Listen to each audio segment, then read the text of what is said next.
All right. Happy Monday, everyone. Don't have anything to start with, so Matt? Yeah, well, so after the events of, I'm sorry, let me turn my report on. After the events of Friday, particularly the veto at the Security Council, the Secretary's meeting with the Arab and Islamic foreign ministers, and then the emergency determination on the tank munitions to Israel. I'm just wondering, are you guys aware of how isolated you are? So I would answer that by saying every time we engage with one of our partners in the region and our partners around the world, what the Secretary hears is the indispensability of American leadership, both in helping to resolve this conflict and bring an end to it that guarantees the destruction of Hamas, and in planning for the days and weeks and months and years to come. Now, that doesn't mean that we have agreements with everyone in the region about the best way forward. Obviously, we don't. There are a number of countries that have called for a ceasefire. We've made clear that while we support humanitarian pauses, we think a ceasefire that would allow the leadership of Hamas that plotted and planned October 7th to continue to carry on in Gaza and plan future attacks is one that's unacceptable.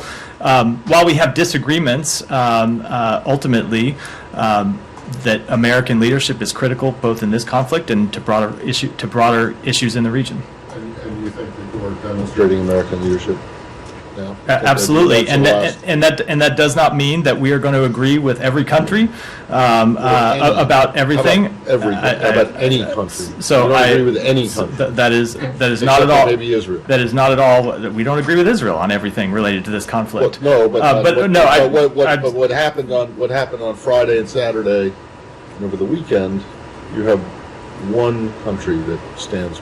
So I think if you've looked at the results of our diplomacy over the past few months, you cannot take any one piece of data, be it a UN Security Council vote or anything else, and say that that represents the sum and total of our diplomacy, because it doesn't. There are other things that we've done in working with the G7, with partners in the region, that we'll continue to work on. So the bottom line is you're not concerned that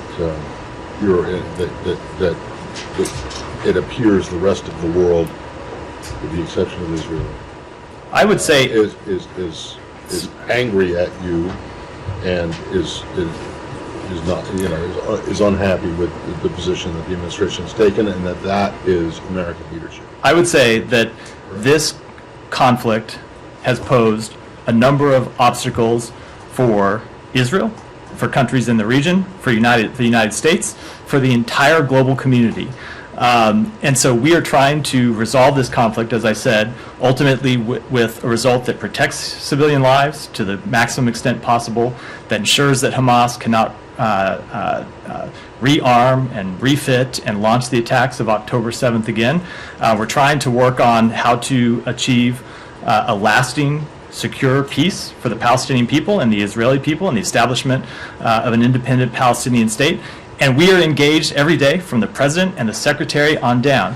And I will say that even when we have policy disagreements, including sometimes very serious policy disagreements, every country that we engage with says they want to see America engaged. And they want to see America engaged both in helping to manage this conflict, and helping to prevent the conflict from spreading, and helping to plan for post-conflict governance in Gaza and beyond. So I know that's a long way of answering.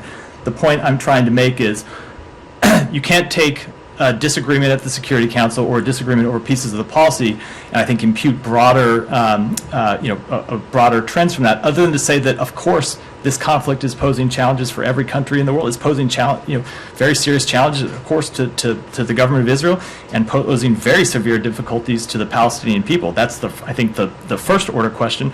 For the United States, we're going to continue to try to stay involved, because we think it's in the interests of Israel, the Palestinian people, broader regional security, and of course the security of the United States. Last one.